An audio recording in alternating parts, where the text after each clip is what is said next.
Alice in Borderland vai ter uma terceira temporada e pode até mesmo responder quem criou esse mundo. E enquanto essa nova temporada não chega, nesse vídeo eu te conto uma teoria de quem seria o criador desse mundo e se tudo isso era realmente imaginação do próprio Arisu.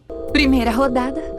A vitória foi minha. Olá, eu sou a Brenda, seja muito bem-vindo ou bem-vinda a mais um vídeo no nosso canal Genética Nerd, falando sobre Alice in Borderland. Para você entender melhor, a gente precisa relembrar alguns fatos do final para acrescentar nessas teorias. Esse mundo não é uma imaginação do Arisu e eu posso provar. Muita gente acredita nisso por estar relacionado a algo que ele gostava, que era os jogos, principalmente os de tiros, e isso poderia até ser um sonho projetado em sua mente. E é confirmado que esse mundo não é uma imaginação do personagem através da própria Mira que faz esse jogo com ele, dizendo ao Arisu que todo esse mundo é uma ilusão da sua cabeça. Fora que depois que todos os jogos foram vencidos, os jogadores tiveram a possibilidade de continuar naquele mundo como cidadão ou recusar. E a galera que era cidadão, eles não vieram do acidente em Tóquio, e sim de outro acontecimento. Afinal, eles também foram jogadores e ganharam e decidiram permanecer naquela terra. E com eles voltando, descobrimos que a cidade de Tóquio foi atingida por meteoros e causou uma grande tragédia. Todas as pessoas que vemos nos jogos estavam presentes por ali. E também tudo que ocorreu ali em Borderland refletiu de alguma forma para o mundo real, como os ferimentos que cada um teve. A Akane, ela teve seu pé amputado, como também na sua vida real. A Uzagi teve ferimentos na perna e utilizou muleta.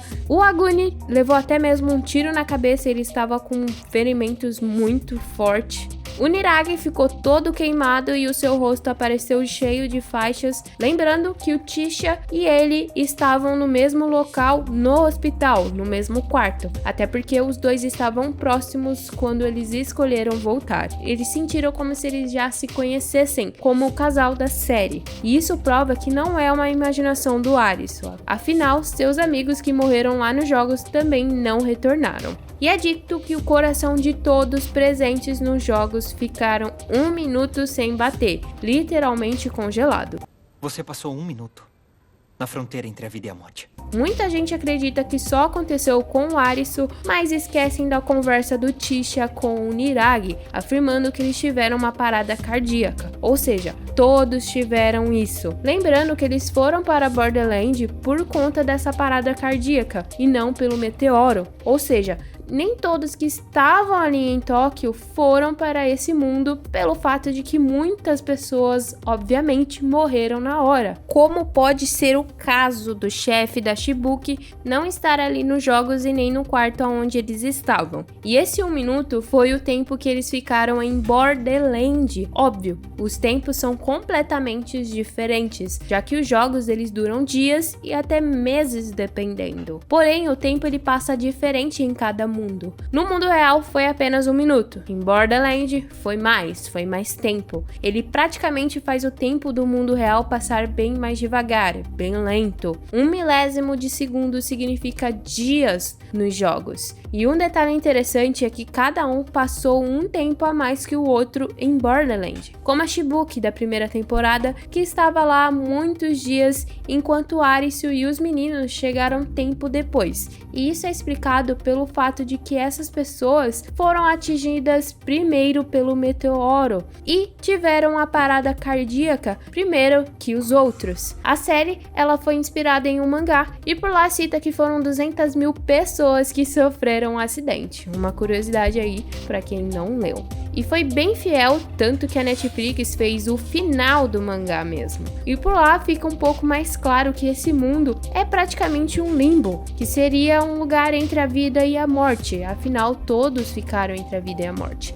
A tradução de Borderland para o português seria algo como uma fronteira, e esse limbo é o local onde as pessoas têm uma segunda chance em tentar viver novamente. E se você perdeu os jogos, desistiu dele ou não sobreviveu por ali, você perdeu também a chance de viver nesse mundo real. Mas muitos acreditam que Borderland pode ser um purgatório.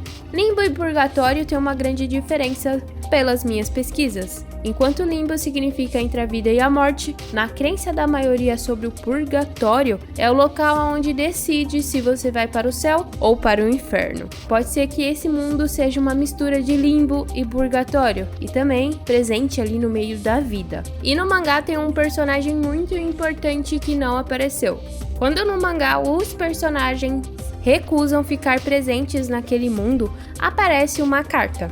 E essa carta é a do Coringa, e em seguida aparece uma silhueta, e ela pergunta ao Arisu se o Arisu enxerga ele como um deus ou um demônio. E o personagem afirma que não vê o ser como nenhum dos dois, e percebe que ele era apenas o barqueiro. O Coringa é um barqueiro, e esse ser tem a função de levar as almas para o mundo dos mortos e também para a vida, como nesse caso. Na série, a cena final é a carta do Coringa. Ela aparece depois que todas as outras voaram, e óbvio que é uma referência ao barqueiro do mangá. E pelas minhas pesquisas, a carta do Coringa no baralho, dependendo do jogo, ela muda de valor. Pode indicar tanto o número 0 ou qualquer outra carta. Ela pode até mesmo substituir as outras cartas do baralho. Ele tem essa essência neutra. Muitos acreditavam que a carta significava o fim do jogo, já que o barqueiro leva as pessoas à vida. E agora era o jogo da vida real, e eles iriam ter que jogar esse jogo, de viver,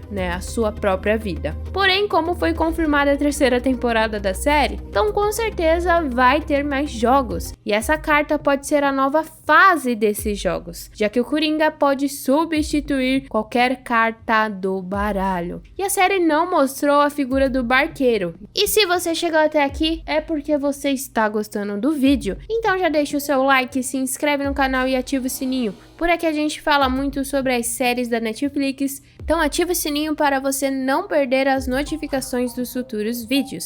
Nos siga nas redes sociais, o Instagram e o TikTok é tudo Genética Nerd. Os links vão estar aí na descrição. Tá, ok, mas quem é o criador desse mundo? Não deixaram nenhum sinal de quem é o criador disso tudo, mas convenhamos que foi um ser divino, já que envolve morte, limbo e até purgatório. A minha teoria é que a carta do Coringa, a última carta, quem for o rosto dessa figura é o próprio criador. Afinal, a imagem do Coringa passa uma sensação de brincadeira, já que a figura é um bobo da corte, literalmente um palhaço, e jogar é uma diversão. E o símbolo do Coringa representa o tudo ou nada, alegria ou tristeza. E isso pode se relacionar com jogos. Ou você sobrevive ou você morre. E como não foi mostrado o rosto do Coringa, ele pode ser o único que não pode ser substituído por alguém. Como por exemplo, a Rainha de Copas. A Mira morreu, porém alguém vai substituir ela no futuro. O Rei de Paus, o Rei de Espadas, todos esses vão ser substituídos por aqueles que decidiram ficar nesse mundo, como por exemplo aqueles dois doidos. O Coringa é o ser que não pode ser substituído por ser uma carta que tem essa função, levando em consideração essa interpretação. Por ele levar o povo à vida e também levar a alma para a morte, ele pode até mesmo não ser o criador, mas ele pode ser uma das figuras mais importantes em Borderlands. Outra teoria é que o criador pode ser literalmente a morte, e essa faz um pouco mais de sentido. Todos que foram atingidos pelos meteoros ficaram 1 minuto com o coração parado. Todos os jogos acontecem nesse 1 minuto. Eles estavam literalmente lutando para viver, lutando contra a morte, ou seja, os ceifadores. O mundo em si é a morte brincando com eles. Ou quem sabe até mesmo Coringa poderia ser essa figura da morte também, já que ele não pode ser substituído. Mas eu acho que é bem difícil. Lembrando que tudo isso é uma teoria, não é um fato. Não sabemos o que de fato levou à criação desse mundo, mas podemos esperar essa resposta na próxima temporada. Pelo menos alguma explicação a mais. Existe outro mangá que seria o retorno, já que o Arisu ele volta para Borderlands mesmo. Então a Netflix pode ser que se inspire bastante nesse mangá e seja um pouco fiel a ele. E uma teoria para a terceira temporada, se a atriz da Anne for confirmada, acredito que ela vai ser a única que se lembrará de tudo. Isso porque é evidente que ela morreu no jogo do Rei de Espadas, mas a Queen Na conseguiu levar ela junto para o mundo real. Fora que ela até chorou quando ela chegou. Pode ser que ela tenha um pouco mais de importância nessa terceira temporada. E aí, quais são as suas teorias para a terceira temporada de Alice in Borderland? Comenta aí que eu quero saber. Se caso quiser acrescentar ou desmentir algo, pode ficar à vontade aí nos comentários, que eu vou adorar saber a sua opinião. Já aproveita e deixa o seu like, se inscreve no canal e ativa esse sininho. Eu vou deixar um vídeo aí na tela para você conhecer ainda mais o meu conteúdo por aqui no canal. E então, até o próximo vídeo.